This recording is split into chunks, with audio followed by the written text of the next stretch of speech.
Hello and welcome to this week's Chatty Corner. It's a corner where we chat about stuff, mostly video games, very rarely anything else, because this is a video game channel and I talk about video games. And this is my second attempt at recording this, because I actually recorded another version of this and then it just kind of petered out, because this week there isn't a lot to talk about. Big part of the problem is that I have been in London and have not prepared any of this at all. Hey! We're back in old territory now. Because what I've been doing in previous weeks was kind of prepping over the course of the week. So every time a story came up, it went in my notes. Every time something interesting came up, it went in my notes. And because I've been away in London, I haven't been making notes. And I haven't been really following news as much. I've kind of skimmed through it, and it's all just No Man's Sky. All of it is No Man's Sky, and I'm like, good, excellent, fantastic. So, first of all, what we're going to talk about is the channel, the updates on the channel, and all that kind of stuff, and what I've been doing, why I didn't post the Chatty Corner next week. If you weren't listening to the last one, then I'm going to explain to you why I didn't post the Chatty Corner last week, but if you did listen to the last one, then you do know why I didn't post the Chatty Corner last week. And so, currently, we are in a period of doing Ferret's First on a Monday, sometimes extending out further into the week. Like this week, the Yakuza video is, of course, 3 parts, because I ended up doing it an hour. And 3 parts was a nice way, as the best way to kind of break that up a little bit. And then, what else did we have? Oh yeah, Tomb Raider is sort of Wednesday, Thursday. Uncharted is Saturday. That's what's going on at the moment. It happened last week. It's going to happen this week as well. And it's going to continue that way over the coming weeks. So, hope you're enjoying this. I really love the Tricky Towers and Yakuza Ferret's First. They are some of my favourites that I have done, and I hope you guys agree. And if you have any comments on that, please let me know, because again, I'm really open to feedback, really open to improving what I do. Like I talked about before, I really want to make this channel better. I really want to make it seem more professional, seem more just all around better and good and marvellous, and I'm going into this voice and I don't care. So, I've been going into that voice rather naturally a lot lately, and it's slightly concerning but also incredibly amusing, because I enjoy doing that voice. But last week there wasn't a Chatty Corner, of course, because, as I explained in the last one, I was in London last week, and I was going to Nine Worlds, which was a very good little convention that a friend of mine recommended. If you follow me on Twitter, the friend who recommended it to me, I posted one of her songs on Twitter, a link to one of her songs, because she is a singer-songwriter, and yeah, she's been to Nine Worlds a million times before, and was just like, it's really good. And I was like, okay, I'll go this year, and I'll make a week of it. So I'll spend 4 days in London and then go to the convention after that for 3 days and then go home. And yeah, that was fun. It was a good time. Went to a really good hotel. It had a settee in the room. It had a sofa in the room. That's when you know it's a good... And I may have ordered room service on the Saturday night as well, and that made me feel good. Because I was like, I'm on holiday, I'm going to treat myself, I'm going to buy a pizza on room service, because there's an iPad right here where I can order my room service. It was a very good hotel, I loved it, and I'm glad that I went to that particular hotel, and if I go back to London again at any point, that's the hotel I'm staying in, because it's really good. I'm not telling you what it is, because then it'll get booked up. I'm not that popular, but, you know. I want all the rooms to myself, please, thank you. But yeah, Nine Worlds, that was fun. That was a good time. For those of you who don't know what Nine Worlds is, it is billed as a general Geek Fest party thing that is all about inclusivity at its core. It covers a ton of various different geeky things here and there. It covers a bit of gaming, a bit of literature, bit of sci-fi and fantasy, bit of I covered literature, you know, things like film and TV and all this kind of stuff. There was things like a Joss Whedon sing-along, which I didn't go to because I don't know anything about Joss Whedon's work except for some episodes of Firefly. So that's it. I went to a bunch of literature things because I'm still trying to get a novel finished so I can get that released. Obviously, when that gets, I'm determined to get that sorted at some point by the end of next year. Hopefully have a novel actually out for people to buy. And of course, I will get you all to buy that book because I want to be successful with things like that. So, yeah. What else did I do at Nine Worlds? Yeah, there were some good things like there was a live commentary it was billed as a live commentary for a mystery movie where you get to go along and just make fun of this terrible movie for the whole time that it runs. It was Anaconda, and naturally, because Jennifer Lopez is in that movie, there were a few "My Anaconda don't want none unless you got buns, hun" jokes, because it makes perfect sense that she would get those kind of jokes, because I'm a big fan of Mystery Science Theatre. If you've never seen Mystery Science Theatre, go and check it out. The company who own the rights now, they have been uploading episodes of that to YouTube. They've also been releasing them through Riff Tracks. I think there's a few other places you can buy them. And it was a fantastic show. It's actually coming back to Netflix, but I don't know if the new version's going to be good or not. We shall see.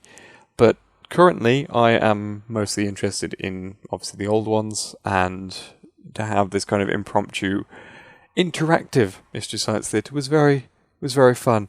And the friend who recommended the convention to me, she actually played 2 songs at the cabaret thing that they do where people can just put themselves in to do a poem or do a song or do a little stand-up routine or something or other. She did a couple of songs there, and I went along to support her for that. And despite because I hadn't had a lot of sleep on the Friday night, and then by that time on the Saturday, I was feeling very tired and I had a headache. But I was like, I'm going to have to support my friend. And then when she played, I went home. Went back to my hotel room and just went to sleep. Because that was the state I was in. It was a really good weekend, but it was so tiring. And plus 4 days of just walking around London on top of that. Yeah, it didn't help. Yeah, Nine Worlds was really, really good. I really enjoyed it. I thought it was pretty neat. And I'm definitely going to be going back to that next year. So, if anyone else wants to go along to Nine Worlds next year, I would love to see you down there. I think it's going to be in the same venue, which is the Novotel London West or something like that, I believe it is. It's in Hammersmith. And I really enjoyed it. I thought it was amazing. It was so good, but it was so exhausting. By the time I rolled in on the Sunday, I got back home. Because I left, there was a quiz thing to round off the show, but I didn't stay at that because I was like, oh, the weekend is finally taking its toll on me. So I went home, but so did my friend and all of the other people that she knew. They all went as well. So I was just like, yeah, this seems like a good time. If everyone else is going, I'll go too. And yeah, I got back very long. It wasn't a long train journey. It was like a long wait for a train journey. Because I was like carrying a whole bunch of luggage, plus stuff that I'd bought in London. Having to go on the tube with this big heavy case, and then go all the way through there, and then wait for like an hour and a half for my train to arrive. Because I'd bought an open return on a super off-peak because it was cheap, but then it meant that I could only travel after about 7. So I was like, oh good, I'm here at 5. So, good, that was good planning. And I got back and I was just like, right, I'm on my sofa and I'm dead. I'm dead. But it was good, and that's a sign of a good convention. And I get to do all of that again, but with less travelling to London in September, when we've got EGX, which is on my home turf, thankfully. I only have to take a quick little 20-minute drive to the NEC, which is a lot better than having to go all the way to London. But this time I got the 4 days, so that will be an interesting experience, because I've never done a convention for 4 days straight. It's going to be a good one. It's going to be an interesting one. And I'm more than happy to meet people if they're also going to EGX. I'm not going to do any sort of formal fan meetup stuff, because I haven't got an audience of a size that would justify it. But if anyone's around, I'm probably going to be tweeting where I am and things like that. So if anyone's around at EGX and can catch me, I'm going to be like, hey, how's it going? So that's how I'm going to manage it, I think. Yeah, that's a lot of stuff about conventions. And what have we got next? So the next thing would be what have I been playing, but the truth is I've mostly been playing Pokemon Go because I've been in London, and while I did take my handhelds, most of my time was spent playing Pokemon Go while I was walking around, because I did spend a lot of time out of my hotel room. I do that a lot when I travel. If I go to somewhere, go to a big city, I'm always like, I have to see everything in this big city. It's a lot more than what I do at home. So, yeah, just go into different things, and the walk from the Houses of Parliament to the Shard is a very fun walk if you want to play Pokemon Go, because Westminster Bridge, right next to the Houses of Parliament, which takes you across the Thames, has 4 Pokestops on it. As I was crossing that bridge, people had put laws at every single one of them, so every single water Pokemon showed up at that point. Every single one, and I took me ages to just to cross that bridge because I was stopping every few steps to catch another Pokemon, which was fun. I approve of that. And then you wander along the south bank, and it kept happening. Everything was a Pokestop, and laws kept getting placed. And oh yeah, when I eventually got to the Shard, I tweeted pictures of the Shard and the view from the Shard with lyrics from Mirror's Edge theme songs. So at the base of the Shard, I tweeted lyrics from Still Alive from Mirror's Edge 1, and the view from the Shard, I tweeted lyrics from Warning Call, the theme song to Catalyst, which is by Churches, who are a band that I've discovered as a result of Mirror's Edge Catalyst. I heard vaguely of Churches, but I never actually listened to Churches, and now that I have listened to Churches, I am very happy that I've listened to Churches, because they're a very good band, and they are now on my iPod, and that is how it should be, because they're a great band. And it's all because of video games that I discovered them. Hooray! What else happened while I was at London and Nine Worlds and all that stuff? Oh yes, I actually very briefly met Laura K. Buzz, who you may know from the Podquisition and formerly of Destructoid UK, and now has her own site with the same team. Yeah, I very briefly met her. I was wandering around, sort of getting a feel for the place, and saw her wandering out of a panel, and I just went, hey, is it you? Is it Laura K? It's like, hi, how's it going? You're really cool. And yeah, very, very brief chat, because she had to go off and do a thing, but that was cool.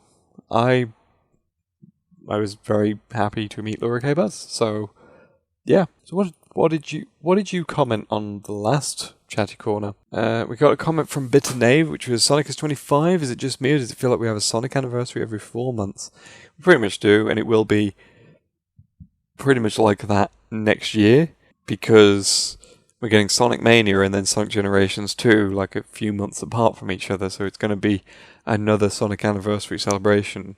They're extending the 25th anniversary thing to absurd levels. But yeah, 25 years seems absurd when you think, well, if you're like me and you think the 90s was 10 years ago, I still can't get my head around the fact that, there are people in their 20s who were born in the 90s. I'm like, how are you not a fetus?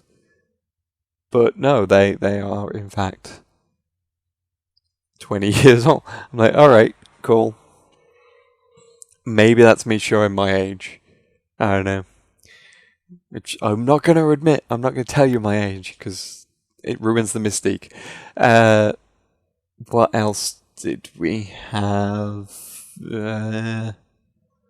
So yeah, everything's been about No Man's Sky, which kind of ties me into Winter Soldier's comment, which was, because I very briefly mentioned it, because I think I did say something about, like, oh, there's just a bunch of No Man's Sky news and I'm not interested. I got this huge comment from Winter Soldier basically saying that, just talking about the hype and how people are, how there was that guy who got the game early and did all that sort of stuff. Yeah, seeing the No Man's Sky thing has been an interesting case study in hype culture and how ridiculous the games industry has gotten.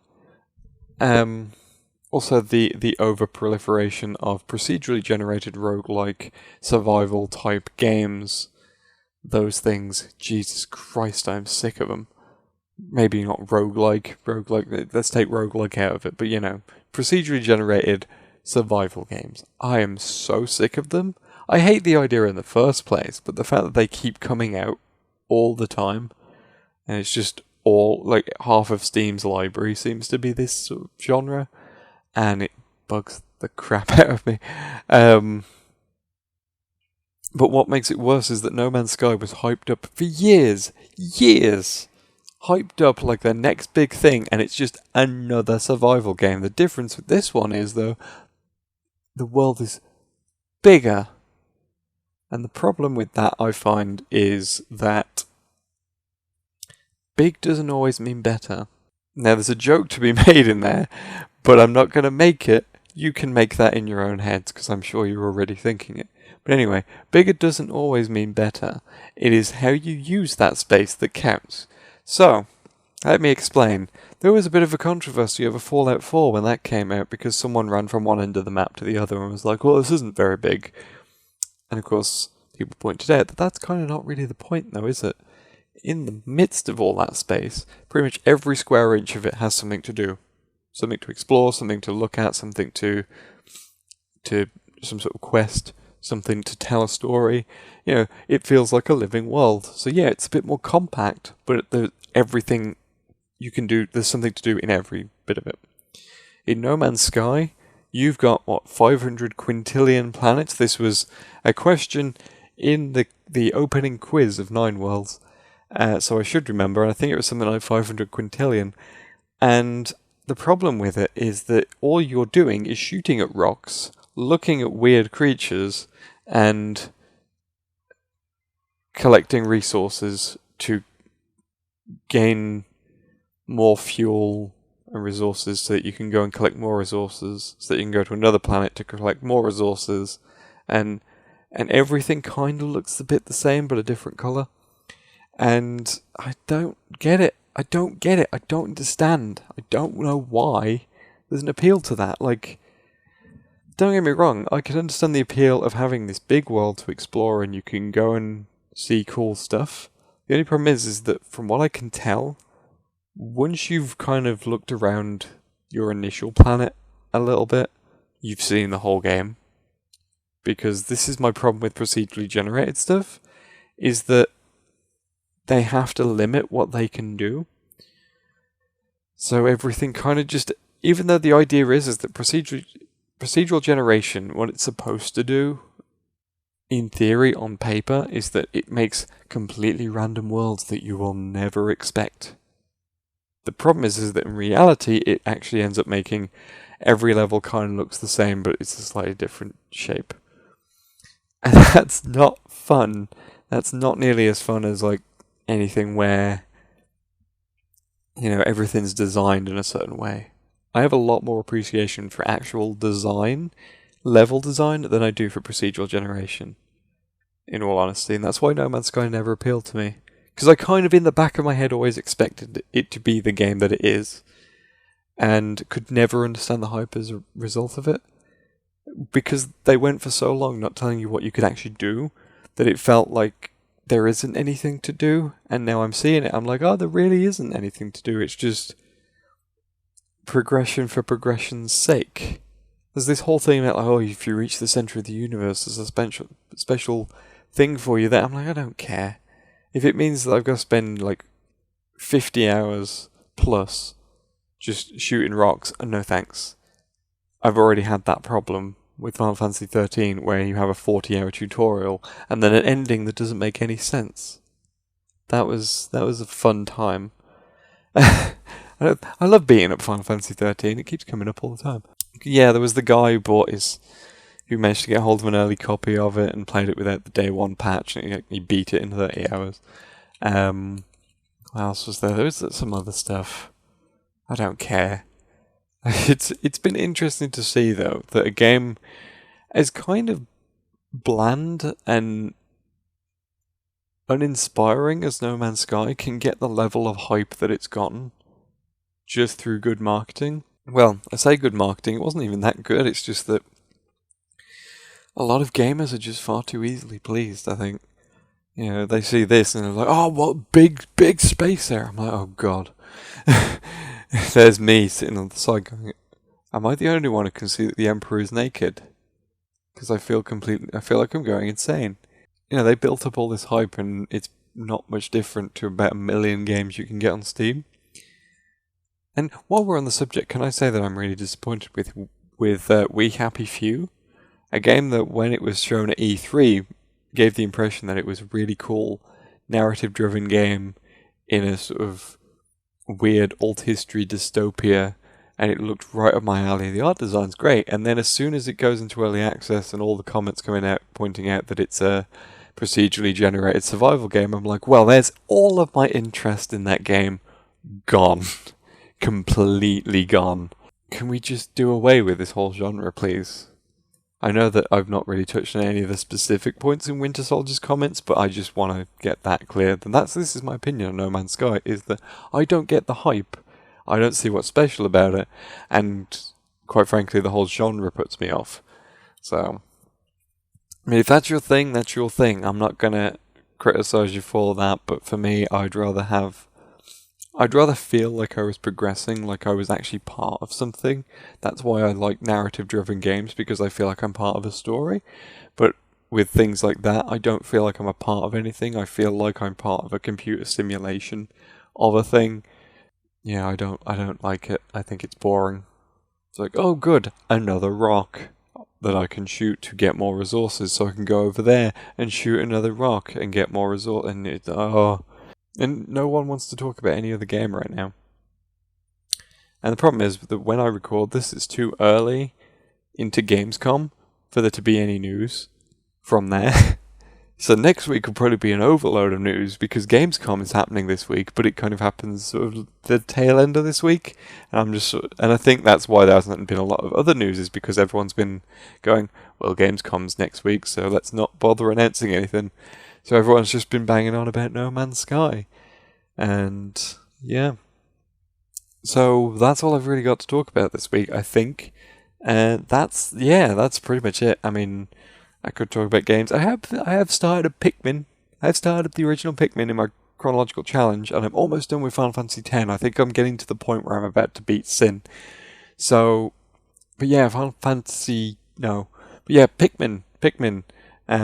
I'm enjoying Pikmin. I think it's an adorable little game. The first time I tried to play it, it really frustrated me, but I've kind of decided to sit back and be like, okay, let's strategize.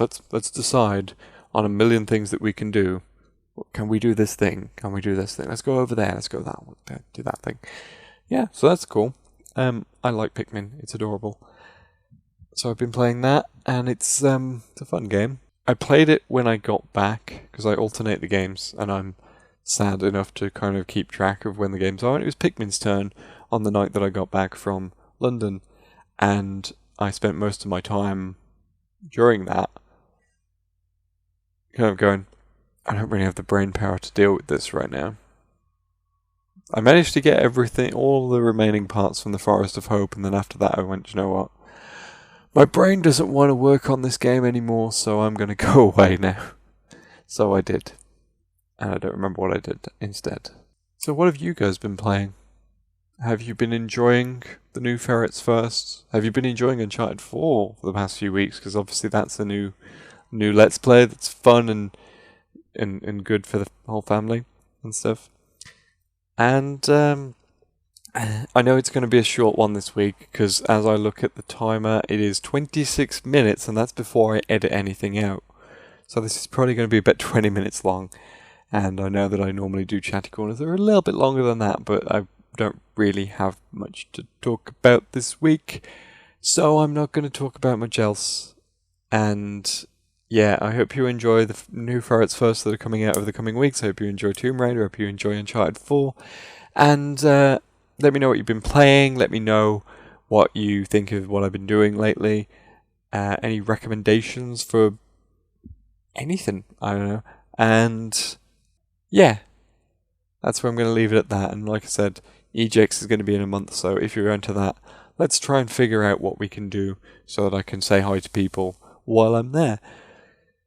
And all that's left for me to say at that point is I hope you have a good week, and I hope you're having a fantastic time. You're looking after yourselves and you're doing some fun things. And I will see you next week with another Chatty Corner. Bye!